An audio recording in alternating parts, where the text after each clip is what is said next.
Hello, welcome to the West Ham Way YouTube. Myself, Mark Carlaw. Well, today I'm joined by pop star, actor, and massive West Ham fan, Mr. Chesney Hawkes. Chesney, before we get into West Ham, which I know you're dying to talk about, as we all are. Oh yeah, because it's so great at the moment. It's been wonderful. We can How's wax life lyrical about how wonderful we are. Sorry, carry on. Absolutely. Oh, don't. I think we should talk about LA. Let's just do this video. Let's do that. Tell us about. Yeah. So, how is life for you? You're no longer in the UK. You live in America. How is it out there? Oh, it's beautiful. I mean, I'm looking out to beautiful sunshine. Funnily enough, this week's been horrible. It's been raining and cold. I know I shouldn't really say that because everyone's going to be I'm not feeling sorry for you. No, you're not. I realise that. Yeah. Oh, God. No, I've been here 10 years now. And, I don't ever get a chance to miss England because I'm always back and forth for gigs and stuff and got to come back for big games and everything, of course. Of course. So, but, we love it here. And the kids, funny enough, the kids are all starting to, because my kids are getting older now. And I've got a 21-year-old who's here. I've got a 19-year-old who's in Scotland studying at St. Andrews. Oh, wow. Okay. And then my youngest son, who's probably the biggest West Ham fan in the household, a new fresh claret and blue man. He only 17 and he's in London. So he's at the Brit School in London. Yeah, he's studying guitar and music and stuff. So he actually gets to the London Stadium more than I do at the moment. Really? Okay. Yeah. Excellent. Yeah. Oh, is he following your footsteps then, Chesney? He's an incredible musician. He's much better than me. He's a virtuoso guitar player. He's a lead guitar player, which is something that I didn't go down that road, And he's amazing. He plays in my band sometimes. Whenever he's around and he wants to get up, he's always welcome on my stage. Oh, fantastic! We'll keep an eye out for him. Definitely, it sounds very good. So onto West Ham then, Chesney. Where did it all start for you then? Your love for the club and how you came about to be a West Ham fan? Because you're not from East London, right? Is that right? No, my grandmother was born in East Ham, and so there is that side of and so she always said that she was a West Ham fan. But my dad was born in Shepherd's Bush, and he was a QPR fan. But he wasn't really a football man, if you know what I mean. It's like he watched now and again. He watched the game and not kind of pay attention, and he's not like us that would like follow every single result and know what's going on in the team and all that. So he didn't ever take me and my little brother Jody to games. And we had a family friend who was a season ticket West Ham, and he took me and Jody, and Jody was probably 12 and I was like 13, 14, something like that. It was probably our first game, and I never forget it. It was Tottenham, and it was at White Hart Lane. Okay. And we lost 5-0. Oh, what a great day that was! And you're a West Ham fan. I know. Well, the reason I loved it was because all the West Ham fans were doing the okie dokie up and down the aisles, and I was like, you know what, this is my people right here. Yeah, brilliant. Yeah. And so once you've chosen your football team, you that's it, isn't it? You can't change your football team. You can change everything else in your life. I always say this. You can change your car, you can change, your wife, you can change your sex even, but but you can't change your football team. That's just not cricket. You can't do that. No, agreed. And it's one of those things. You know what? Sometimes I actually envy people that don't have the love for football. Like, you know what I mean? Don't get me wrong. I love being a football fan, but when sometimes you go through those moments and you can ruin your mood and you carry it around with you on your mind.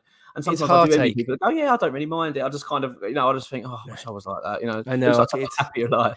No, it's like, for me, like when I'm over here watching the games, because it's always early in the day. So I'm like, sometimes India will be up with me at like 5, 6 a.m.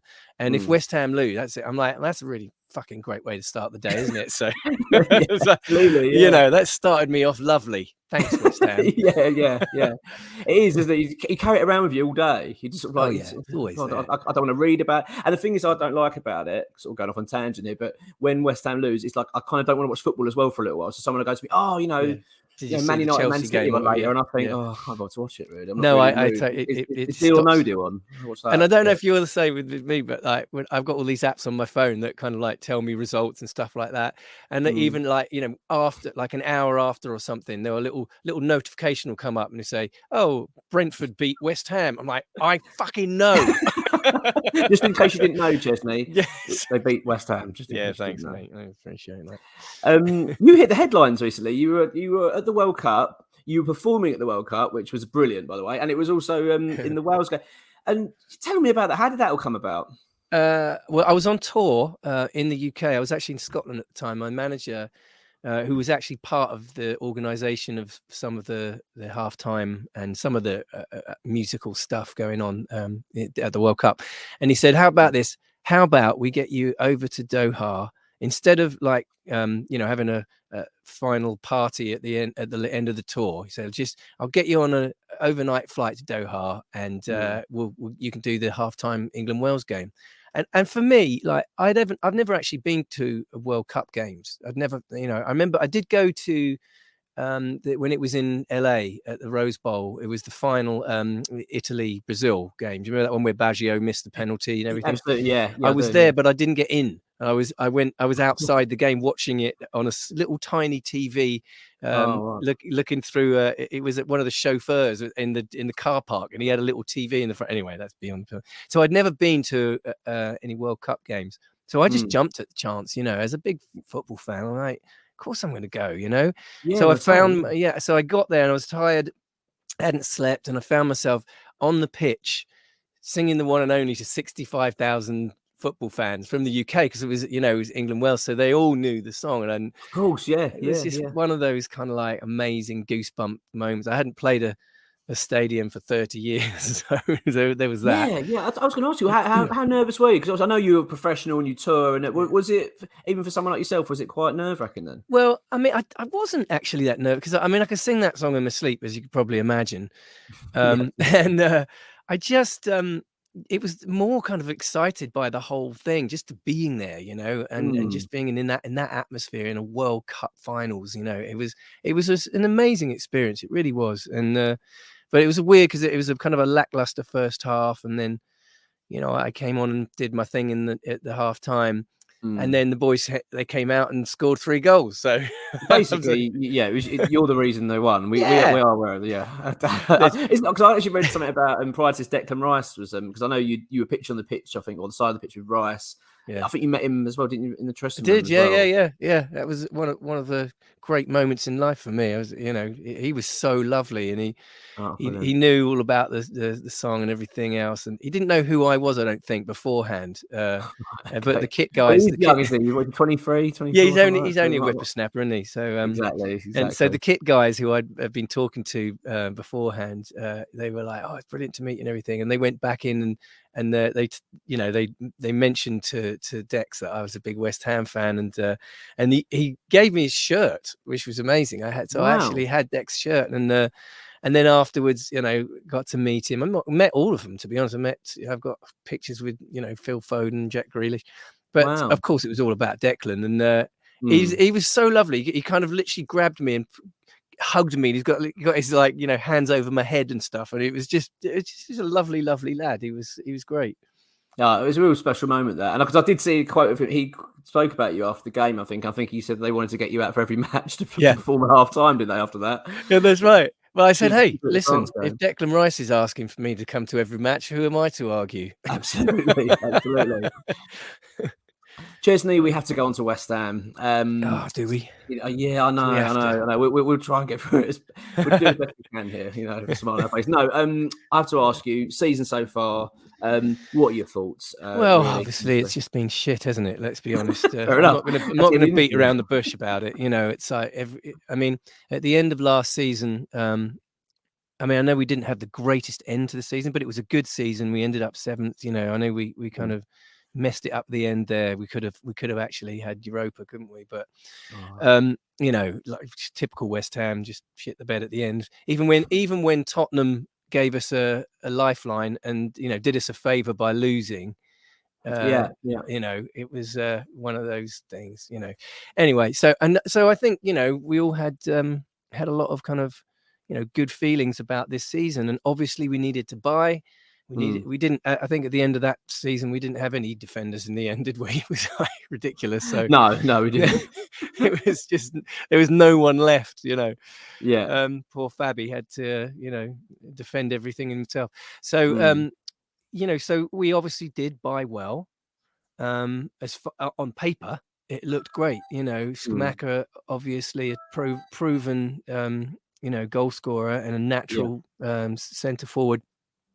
Paqueta was an amazing buy, and he showed what a world-class footballer he is, at the World Cup. Scored a couple of goals and he was brilliant. I just think there's something about the Premier League that he's just not quite gelled and doesn't quite know how to play it. He's used to that kind of slightly slower, ticky-tacky kind of, passing game. And I don't know if it's the way Moyes is playing the team.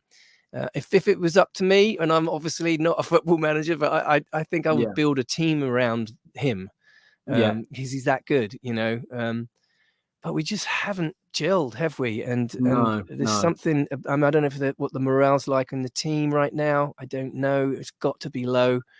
And we just, God, I did not expect us to be talking about a relegation battle this season. I mean, I was like, I thought we were pushing. I thought we'd be pushing for top 6. That's where we were, and it's like gutted. I said that we have a new young West Ham fan in the family, and last season was his real first kind of experience of being a proper West Ham fan. He knows more about stats and everything than I do, and so last season it was, he was like, "This is brilliant, Dad. Thanks for introducing me to West Ham." I was like, "Mate, you've got no idea." That poor sod. Oh, what were you thinking? You're getting false hope now. False hope. Exactly. And now, when we lost to Brentford the other day, I was like, now you know what it's like to be a West Ham fan, mate. You know what? You're right. You look on paper at West Ham and you think, this team should be pushing for top 4, top 6. This is where we should be fighting. It's so bizarre that we're struggling. And I appreciate it is a bit of a transition season and it will be tough. But when I was thinking we might struggle a bit, I thought 10th, 11th might be where we're sort of floating around while we're struggling. But to be sucked into relegation battle is. I mean, Moyes is always using this, and I feel like it is an excuse now. Is that these players are going to take a while to settle into the Premier League. Okay, we're halfway through the season now, and there are other teams. I mean, Forest is probably not a good example, but they literally had a whole completely different team. They've settled in okay. I mean, I know that they're not doing great, but there are other teams out there that have new players that are coming in that they're utilizing their talents in a positive way. And I don't know. I mean, who do you blame? I mean, obviously you've got to start with the gaffer, haven't you? You've got to start at the top. He's not very willing to change it up. And I think West Ham fans are getting a little bit fed up with that. The same bloody lineup that just keeps coming. It's like, at the beginning of the season, it was like, well, I thought we bought players. There's no one there. There's no new players. Absolutely. And it's what I find strange as well is when we buy players like we like the other night, for instance. I mean, it was a much better performance against Leeds. It was good to see we showed a bit of fight. But we've got left back situation. You've got Kira playing at left back, and you've got Creswell and Emerson on the bench, and you're thinking, well, we just bought this left back for like 15 million, whatever it is, and he can't even get. He's now, I'm guessing, third choice left back. So it's always a bit confusing. You're thinking, well, I don't know. I'm not understanding why Kira is getting first team football. Honestly, I don't get it. He makes so many mistakes. He's pissing me off right now because he obviously is a good player and he plays for Germany, for God's sake. Yes, but he has not proven himself. I mean, I don't know if you agree, but it's like there's so many mistakes. He's cost us. It's strange when he started. I think he shows ability. The problem is, I think he just. You say Chesney. I just think he's got mistakes in him all the time, and you just get that horrible fear now every time it's like he gets the ball. He's like, don't give it to Kira. Absolutely, and that's not right, is it? The second the ball goes to him, I think, oh no, what's he going to do? Please, just get it. I'd rather just boot it out of the ground, really, and carry on. Just get, please.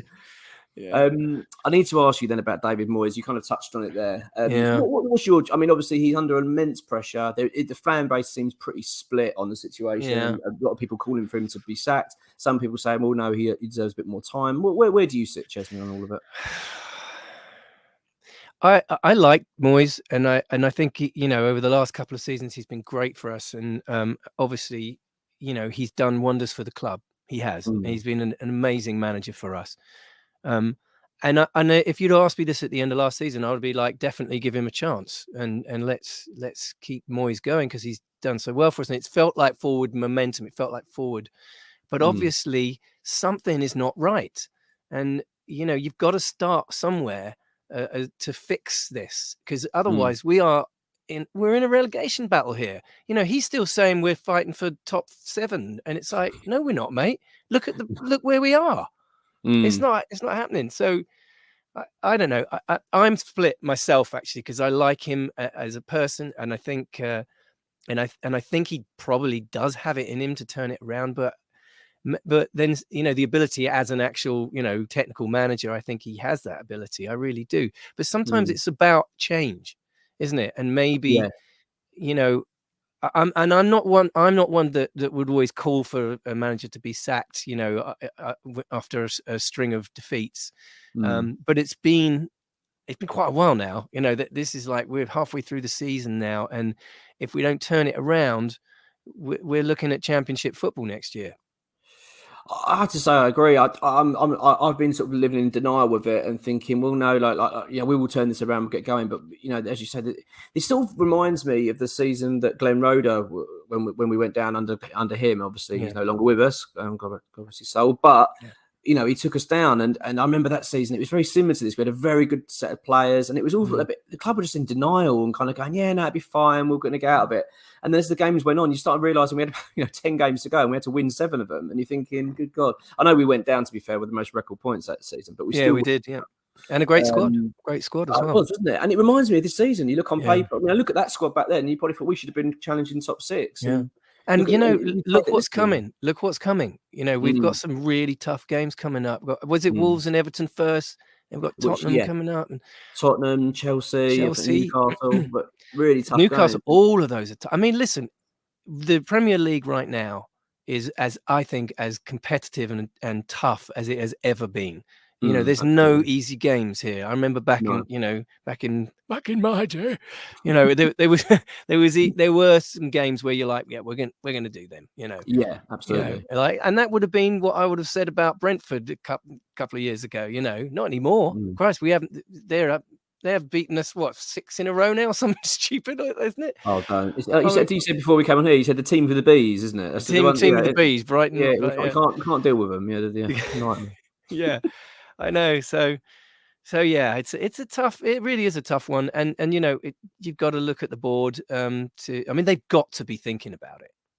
Yes, just because of the kind of uncertainty there, with what's happening. And I know that they made that statement last week to say we're sticking with Moyes, and but that can't be true. If we lose a couple more, because then you start getting into like, okay, we're hitting the kind of the hard end of the season here, and now we've got, if we don't win, then we're going down. Absolutely. And the problem is, I was talking about the other day, and I think the issue is as well, you look at these games, people will say, well, you still got 20 odd games to go, and you go, yeah, great, but these 20 games aren't against Southampton at home every game. These are all, again, the vast majority of them are going to be teams that are better than us this season. Yeah. And some of them are going to be unwinnable. You've got the likes, we've got to play Arsenal again, we've got to play Man City, we've got to play the likes of Liverpool, who we notoriously won't. So already you're kind of chalking off a lot of games out of that 20, and you're probably only left for about 6 or 7 that you kind of go, we've got to win them. We've got to win them. We've got to win them. And that's why you're looking at Brentford at home, looking at Leeds away. These games are slipping by, and we're kind of going, no, it doesn't really matter. You're thinking, well, it does. Because they were the games we had to win. And these Wolves and Everton, I just think he has to get 6 points in those 2 games. And I really don't fancy us going to Molineux. I don't fancy. I know. Both of those are bloody tough. Absolutely. Going to Molineux now. They're in form. They're a great team, are very organised. I mean, and we're just not at the moment. We're easy pickings right now. Absolutely. But I mean, listen, let's hope that the positivity from that Leeds game follows through. We've got, is it Brentford on Sunday in the FA Cup? Saturday. Yeah, we have. Yeah, Saturday. But we've got. Yeah, but and it's actually I actually think he presents a bit of an opportunity for David Moyes, really, because it's kind of a win-win. Because if he loses, he could turn around and say, "Well, that's fine. We can just focus on the league now." And that's true. He'd spin it that way. But if we win, it's a lift. And I think if you've got a draw at Leeds and then you go and win at Brentford, suddenly then everyone's towels are up, and you might think, actually, we'd fancy Wolves. But I mean, really, it's still a big game for him, even though it's not the Premier League. They're all huge games. Every game is a huge game for David Moyes right now. Absolutely. I'd like to see us to get a good cup run now. I mean, obviously, I'm a West Ham fan. I want to see us do well. No, please, put something. Just give us something, boys, please. No, yeah, exactly. If you were in David Moyes' shoes now, we're in January. The transfer window's open. What would you be looking to do? Would you be looking to shake things up a little bit? I appreciate that we probably haven't got an abundance of funds. Yeah, probably not. But would you be looking to bring some faces in? I think so. Although, it's tough because, we brought in quite a few, high-profile players, in the last window that haven't really shown us, what they can really do. We all know they're good footballers, but maybe I think maybe something in defence would be good, and another option for up front. So it's not always Skamaka and Mickey up there. I feel like we could definitely strengthen there up front. So, but I saw the Moyes press conference the other day, and he was basically saying, we're probably not going to be buying much. So who knows? Yeah, I agree. It's a bit of a tricky one, isn't it? I think they do need to do something, and I think they will. But in West Ham, I think it's going to be bargain bucket time as usual. I think we'll just see what we can find out there. And and as ever, there's we're linked with every single player in the world that's free at the moment. Well, I think that's what they do. I think they must ring up every agent and just say how much for your player, and just see just throw the net out and see what comes back. That's what seems to happen. But yeah, I mean it's desperate times. But I mean, before you go, Chesney, I have to ask. Where do you really think this season's ending up? Where do you honestly see us going here? I mean, to be honest with you, at the moment, I'd be happy not to be in a relegation battle. I mean, I can't see, I want to see us pushing, but I can't see us. We're mid-table at the moment. That's the best we can get right now, I think. I honestly think that, it's gone so far now that I was hoping, at the beginning of the season that we'd be pushing for Europe again. But I mean, I think 11th would be, the best we could hope for. What do you think? Do you know what? I think you're right. I think I'd bite your hand off now if someone said to me take 11th. I think I'd be very happy with that. I mean, we've still got Europe as well. We've still got the Europa Conference League. It seems like we've got to kind of throw all our eggs in that basket now. We've got to kind of go for that. Yeah, because then that's our route to Europe next year. It is, yeah, and it's our only way of doing it. And also, it would be a trophy. But at the moment, I don't have much confidence that we'd do that. Yeah. But you never know. But who knows? This season could turn. I mean, you get the feeling with West Ham that if we just won, say, 2 on the spin, that's it. It would be different. As you say, tails up again. Absolutely, Chesney. It's been an absolute pleasure speaking to you. I'm very grateful for you obviously coming on and finding the time as well in your busy schedule and also being in America. So thank you so much for that. It's absolutely my pleasure, mate. Should we do a little rendition? Hang on. Before we go. Absolutely. I'm forever blowing bubbles, pretty bubbles in the air. They fly so high, they reach the sky. Then like my dreams, they fade and die. Fortune's always hiding.